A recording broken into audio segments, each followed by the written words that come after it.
Hi everyone, good evening. Welcome to Current Affairs Power Wrap Up Session for UPSC 2024. आप लोगों को पता है कि current affairs are the key towards cracking your prelims examination. When I say the key, that means कि 75 to 80% of prelims is based on current affairs. ये तो आप सभी को पता है. Everyone knows about it. And it should be. Why? Because as bureaucrats, you all should be aware about what is happening in your environment, है ना? Awareness होनी चाहिए ना? When you guys are aware, that's when the administration can be done much more in a fulfilling manner. That's when policies, programs, schemes can be executed and implemented by you all in your districts in a much more satisfactory manner. अब अगर current affairs की आसपास क्या चल रहा है उसकी जानकारी आपको होगी तो उससे क्या होगा? एक चीज होगी, एक तो आपके पास आपके पीयर ग्रुप्स और फैमिली मेंबर्स और रिलेटिव से ज़्यादा नॉलेज हो जाती है ना? And whenever we are sitting in a family gathering we can share our knowledge with everyone and that's the beauty about this preparation कि हमको ना काफ़ी कुछ सीखने को मिलता है। और हमेशा याद रखना, नॉलेज कभी फेल नहीं होती है। Knowledge always enhances you, it always upskills you. Knowledge कभी भी पीछे नहीं खींच सकती आपको। ज्ञान ही रास्ता है आगे बढ़ने का लाइफ में, nothing else. Everything else you try, it will be temporary. If you want to move ahead in life through the help of knowledge, that would be permanent, है ना? The happiness, the success, the satisfaction would be permanent. So on this beautiful note, let us start with current affairs for today. We are going to pick up geography. Geography के कुछ बहुत ही important current affairs हैं जो पढ़ने ज़रूरी हैं. There were many important topics which were in news that we are going to study one by one. Okay, तो I hope आप सभी लोग रेडी हो। शुरू करते हैं आज का सेशन। पहला बहुत ही इंपॉर्टेंट आर्टिकल आपके आंखों के सामने है, विच इज समुद्रयान मिशन। समुद्र का मतलब क्या होता है? Anyone who wants to share this with me, जल्दी से बता दो एक बार। Do you know what is the meaning of समुद्र? ओशन, है ना? समुद्र का मतलब होता है ओशन। एंड दिस यान मीन्स व्हीकल। सो हम बात कर रहे हैं सबमरीन की, ठीक है? So here Union Ministry of Earth Science is the nodal ministry of launching the Samudrayan mission. And under Union Ministry of Earth Sciences, National Institute of Ocean Technology is conducting the test on this mission. 2023 में एक बहुत ही उम्दा test successfully submarine का deep ocean mining में use किया गया था national institute ocean technology के द्वारा। अब इस मिशन का रोल क्या है? What is the objective of this mission? So basically it is to develop self propelled manned submersible to carry 3 human beings. तो it is manned, that means इसमें 3 human beings जाएंगे सबमरीन में, deep ocean में जाएंगे और ocean में, deep ocean में जा रहे हैं। डीप ओशन मतलब 6000 metre deep in the ocean, where it is said कि many rare minerals and elements are found और कैन बी फाउंड। तो ये भारत का पहला मैन्ड ओशन मिशन है which was launched in Chennai. It is a part of the deep ocean mission. First thing that we need to understand it is कि what is this deep ocean mission. तो मैं आप ही के साथ साथ notes बनाऊंगी, ऐसा नहीं है, ये मत सोचना कि अरे बस लिख दिया और अब हम कॉपी कर रहे हैं। नहीं, ऐसा नहीं होगा। We will make notes together also in the class. तो that is why I asked you on Telegram कि अपने साथ रजिस्टर लेकर आना। तो जब हम बात करते हैं यहाँ पर डीप ओशन मिशन की, और आपको पता है कि क्लास नोट्स और क्लास होमवर्क कहाँ मिलेगा आपको? You will get the class note and class homework in the link which is given in the description box, और चैट सेक्शन में भी वो लिंक दिया हुआ है, ठीक है? तो वहां से आप क्लास के सारे पीडीएफ्स, अभी तक पॉलिटी की क्लासेस हुई हैं उसके करंट अफेयर्स, सारे mind maps, everything is in mind map format, you can access free of cost and you have to participate in the homework also, ठीक है? तो जब हम डीप ओशन मिशन की बात करते हैं, basically it is an initiative of ministry of earth sciences. तो इसके अंदर होगा क्या? डीप सी का एक्सप्लोरेशन होगा for the rare elements which are found over there, ठीक है? Rare kind of species which are found over there. Deep sea को ना आज तक किसी ने एक्सप्लोर नहीं किया है। तो ये भारत का पहला मैन्ड ओशन मिशन है which is going to explore the deep sea. This is going to be very very informative. और समुद्रयान मिशन में किस व्हीकल को, किस सबमरीन को यूज किया जा रहा है? Matsya 6000। This is Matsya 6000। Okay, तो basically it is a part of this Samudrayaan mission. India का पहला फ्लैगशिप डीप ओशन मिशन है। और ये जो मत्स्या, मैं इसका नाम भी लिख देती हूँ यहाँ पर, इट इज मत्स्या 6000। क्या है ये मत्स्या 6000? एनीवन जल्दी से बताओ। Yes, It is a deep ocean submarine, or you can say submersible. Submersible, which is designed to accommodate 3 members. तो यहाँ पर मैंने ये पॉइंट भी मेंशन किया है. सेल्फ प्रोपेल्ड है, ये पॉइंट आप याद रखिएगा. ठीक है, तो पहला आर्टिकल तो हमने पढ़ लिया. अब इसी के अंदर एक और बहुत इंपॉर्टेंट पॉइंट है जो आपको पता होना चाहिए, which is deep sea mining.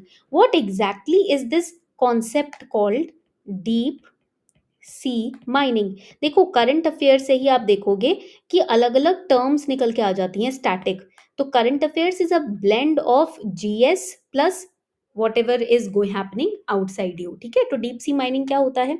Basically it involves removing mineral deposits and metals from the ocean's seabed. ठीक है, that is known as deep sea mining. Okay, 3 तरीके की माइनिंग होती है. जब आप बहुत ही रिच पॉलीमेटालिक नोड्यूल्स को ओशन बेड से बाहर निकालते हो, ठीक है, या फिर या ओशन फ्लोर से आप बाहर निकालते हो, ठीक है, और you are mining massive sea floor sulphide deposits, और कोबाल्ट को आप एक्सट्रैक्ट कर रहे हो. ठीक है, तो इसके अंदर मैं लिख भी देती हूँ क्या क्या चीज़ें आ जाती हैं. कोबाल्ट आप एक्सट्रैक्ट कर रहे हो, या फिर पॉलीमेटालिक नोड्यूल्स निकाल रहे हो.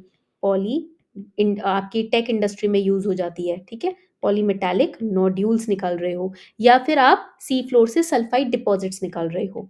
सल्फाइड डिपॉजिट्स, तो वो सब आ जाता है आपका डीप सी माइनिंग के अंदर. आपको पता है पॉलीमेटालिक नोड्यूल्स की मदद से, कोबाल्ट की मदद से आप रिन्यूएबल एनर्जी में भी, जनरेशन में भी हेल्प कर सकते हो. You can tap on the renewable energy as well. ठीक है, एवरीडे जो टेक्नोलॉजी है, मोबाइल फोन्स होते हैं, कंप्यूटर्स होते हैं, जिसमें आप अभी ये क्लासेस देख रहे हो, cobalt and this polymetallic nodules, these are used. तो उन्हीं को समुद्र के ओशन फ्लोर से निकालने का काम किया जाएगा डीप सी माइनिंग के अंदर. Okay, but yes, it is said कि it will harm the environment as well, because when you are extracting something which is occurring naturally, then some kind of ripple is formed, है ना. चलो आगे बढ़ते हैं. आपको पता है डीएनए सेशन में daily we are studying about the heat dome, right? Remember everyone, heat dome के बारे में पढ़ा है. Why? Because now the summers are here, गर्मी आ जाती है तो हीट डोम के cases will increase. That you do you know that in Assam और in Bengal, I guess in Bengal, there is a new invention which is going on.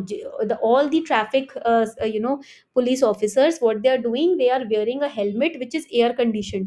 I saw it on Twitter. मैं Twitter पे काफ़ी active रहती हूँ. वहाँ मैंने देखा, Sanjeev Sanyal sir posted about it, that 2 traffic policemen, they were wearing that AC air conditioned helmet. Why? To fight the heat dome situation. तो again this is very important. देखो ये सारी चीज़ें मैं आपको बताती हूँ कि वंस ना there was a berry fruit, a very rare fruit belonging to Himachal Pradesh, and it was known as gucci. ठीक है, so there was this actress who was talking about that fruit on Instagram, and UPSC the same year asked a question on gucci because it was in news. Okay, so UPSC is also becoming very aware of the power of social media, whether it is Twitter or Instagram. I will not ask you to go on Instagram, I'll ask you to at least be active थोड़ा सा on Twitter about what is going on, है ना. So heat dome, basically what is it? Heat dome is a high pressure system. यहाँ आप देखोगे, this is the diagram. I have also created diagrams for geography. So it is a high pressure system. What it does, it traps the warm air. ये जितनी warm air है ना, इसको क्या करता है? ट्रैप कर देता है, जकड़ लेता है. ठीक है, over a region for an extended period of time. This trapped air, ठीक है, it is further heated by sun. Sun की एनर्जी तो वैसे भी आ रही है, तो ये और गर्म होती जाती है ये air. So that is heat dome. It results in the formation of this dome like structure, जो गर्मी का डोम हो जाता है. ठीक है, it can go on for weeks और even for days, few days. बहुत डेडली होता है. It also results in death. Okay, when people are getting impacted because of heat domes every year. हर साल न्यूज आती है हीट डोम्स के बारे में. So when we talk about the heat domes, basically they generally stay for few days, and इनका जो major formation का कारण होता है वो जेट स्ट्रीम्स का होता है. When jet streams, they basically we know कि जेट स्ट्रीम्स जो होती हैं, they form a wave like pattern. ये जो जेट स्ट्रीम्स हैं, these are jet streams. Okay, now when these waves are moving faster, heat dome will not be created, but when they are moving very slow, जब लंबी होती जाती हैं गर्मियों में और स्लो हो गई हैं, stagnant हो जाती हैं कभी कभी, they become stationary also, then they start capturing the hot air like this, and that's when the heat dome is created. ठीक है, so basically it is related to the behaviour of jet stream also. अब change when the ocean temperature changes, the pattern of movement of jet streams will also change.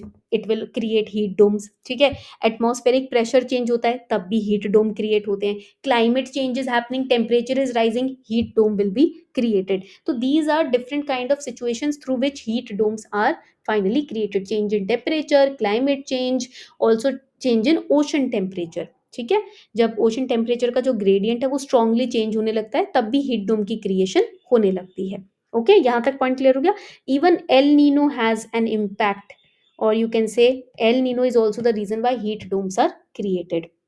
यहाँ तक point clear है. चलो, हमने अभी तक दो टॉपिक्स बहुत प्यारी तरीके से पढ़ लिए. Third topic is very interesting. Do you know that earth का क्रस्ट होता है, मेंटल होता है, कोर होता है, इनर कोर होता है.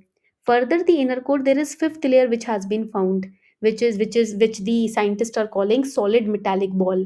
ये, और ये पता कैसे चला? There was an earthquake in Alaska in 2023 which caused seismic waves to penetrate the earth's even innermost layer, and then it bounced back to South Atlantic region. तो when they bounced back, scientists were shocked. भाई ये कहाँ से south Atlantic reason में ये bounce हो रहा है? ठीक है, अर्थक्वेक का seismic wave. When they further studied, they discovered that there is a deep inside inner core of Earth as well, which is known as solid metallic ball और innermost inner core, जिसकी thickness 650 kilometre की है. और आपको पता है ये hypothesis दी भी गई थी 20 साल पहले कि ऐसा हो सकता है that there is a fifth layer of earth also. Crust, mantle core, inner core के अलावा एक फिफ्थ लेयर भी है which is known as the inner most inner core. And finally it has been true because of this activity which happened in 2023. ये जो inner core, हम जितना ज्यादा डीप में जाएंगे ना अर्थ के कोर में, अर्थ के सेंटर में, we will discover the evolution pattern of earth. Because सबसे पहले तो कोर ही बना होगा ना, है ना. Initially the core formed, then every other layer formed, and then we had this planet. So the more deeper we go and understand the different layers of earth, the more we will understand the evolution journey of earth. That is why this article is important, that is why this discovery is important at the first place. ठीक है, यहाँ तक point clear हो गया. अब आपको पता है कि ज्योग्राफी में जब भी इस टॉपिक के बारे में करंट अफेयर्स में आएगा, आपको अर्थ के लेयर्स के बारे में पढ़ना है. क्रस्ट, मेंटल हो गया, कोर हो गया, इनर कोर हो गया, and now you have the fifth one also, inner most inner core. ठीक है, okay. Now coming on to the next very important article. अभी रिसेंटली ताइवान में बहुत ही शॉकिंग अर्थक्वेक आया है, do you remember? But it is said that Taiwan very nicely handled that earthquake. Why? Because of building codes, the kind of building codes that they have in place, the kind of structure and materials they have in place. Because of early warning system, people were alerted, है ना. So that is why they were able to handle it in a very much more prepared manner. But in Turkey also last year there was a huge massive earthquake of 7.8 magnitude. और ये कुछ Anatolia tectonic fault line के आसपास हुआ था. And that was not a normal earthquake, it was a strike slip quake. Earthquake भी different types के होते हैं, strike slip, normal and thrust. तो इन स्ट्राइक स्लिप क्वेक और earthquake, two tectonic plates move horizontally past each other. ऐसे समझ रहे हो? ऐसे मतलब वो ऐसे ही मूव कर रही हैं बट वो ऐसे टकरा रही हैं. This is how they are facing each other. So they are moving up and down, आगे पीछे, and then they are striking each other like this horizontally. That is known as strike slip quake. Normal earthquake में ऐसे ही होता है. ठीक है, एक ही जगह प्लेट्स मूव करती हैं आगे पीछे. एंड थ्रस्ट तो आपको पता ही है.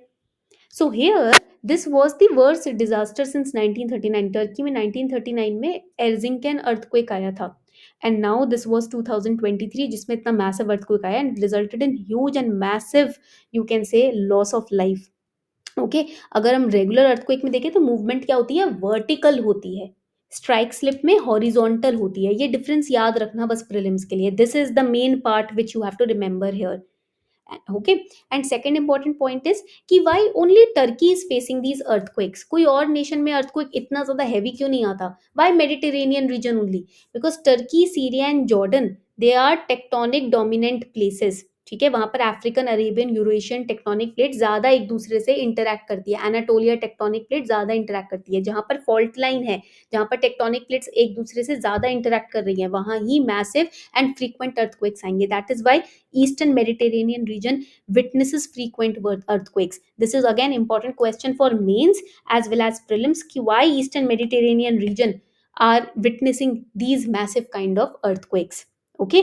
अब इन सभी टॉपिक्स के ऊपर मैंने डिस्क्रिप्शन बॉक्स में ना टेस्ट लिंक्स दिए हुए हैं आपको। क्लास के बाद प्रैक्टिस करके कमेंट सेक्शन में अपने स्कोर्स मुझे बताने हैं आपको, क्योंकि मैं आप सबके स्कोर्स पर नजर रख रही हूँ। ठीक है, ओके, चलो आगे बढ़ते हैं। अगर आप अच्छे से प्रैक्टिस करोगे तो I will be sharing your ranks also in the next class. ठीक है, यहाँ तक पॉइंट क्लियर हो गया सभी को? ओके, चलो now let's move to the next topic. So our next topic is Semeru volcano. अच्छा, आप में से कितने बच्चों ने मेरू पर्वत के बारे में सुना है? हिंदुइज्म में it's a very famous and very sacred and very mystical mountain. Central world mountain माना जाता है मेरू पर्वत को हिंदुइज्म में। वहीं से नाम लिया गया है Semeru volcano. It is the highest mountain of island in Indonesia.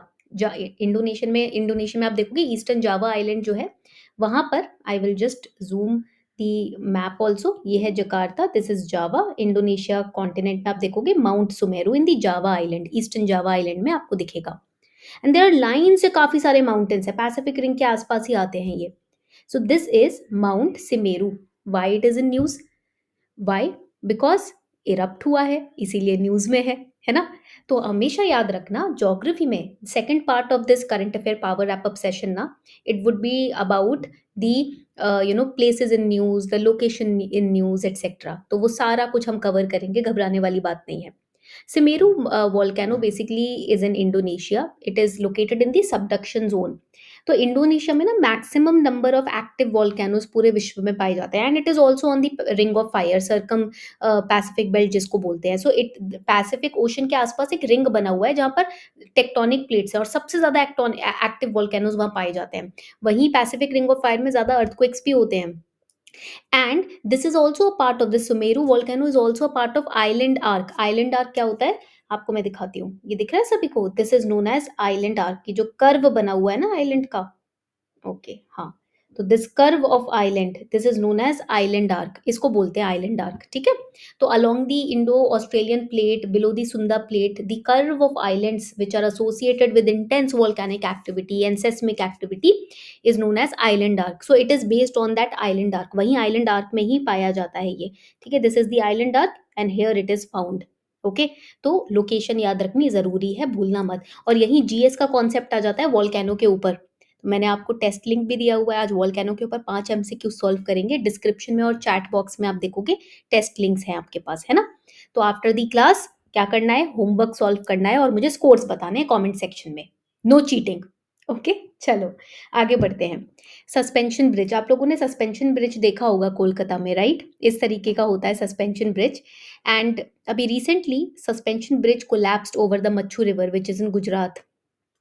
And Gujarat में आप देखोगे कि this suspension bridge it is in the Morbi district.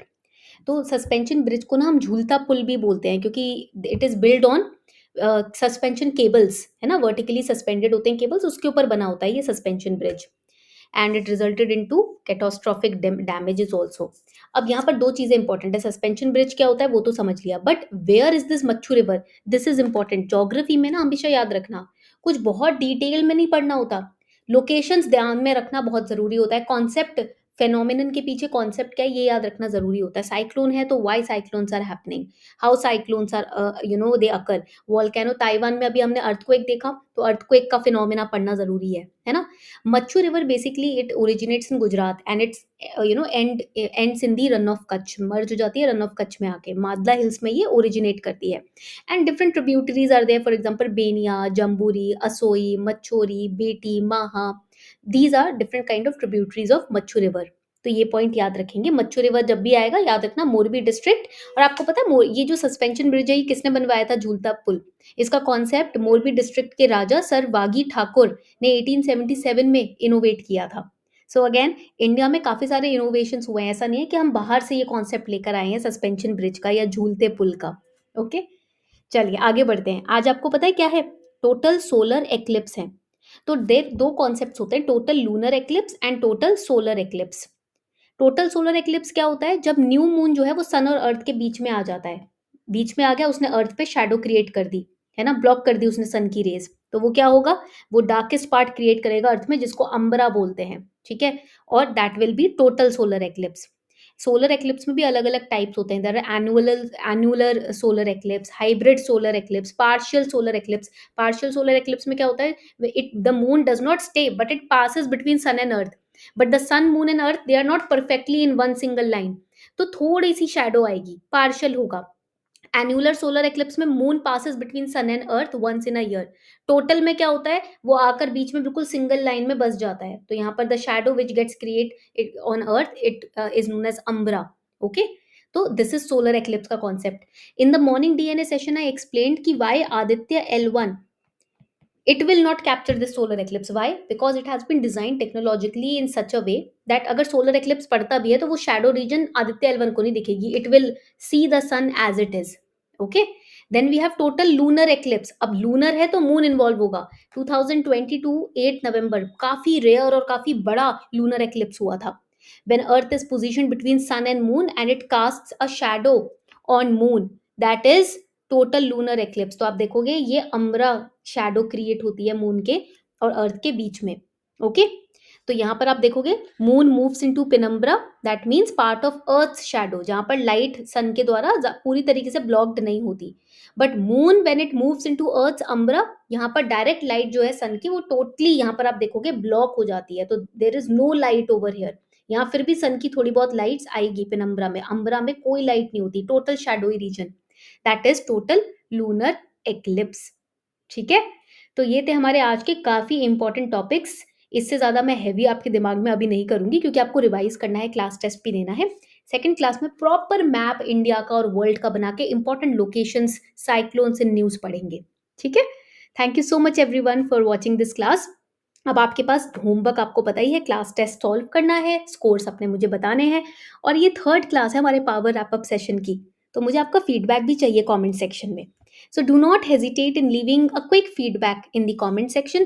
Class के नोट्स आपको कहाँ मिलेंगे उसका लिंक भी कमेंट सेक्शन में दिया हुआ है, वीडियो के डिस्क्रिप्शन बॉक्स में दिया हुआ है, सारे नोट्स अवेलेबल हैं, कोई टेंशन वाली बात ही नहीं है। ठीक है, thank you so much everyone, all the best, keep revising.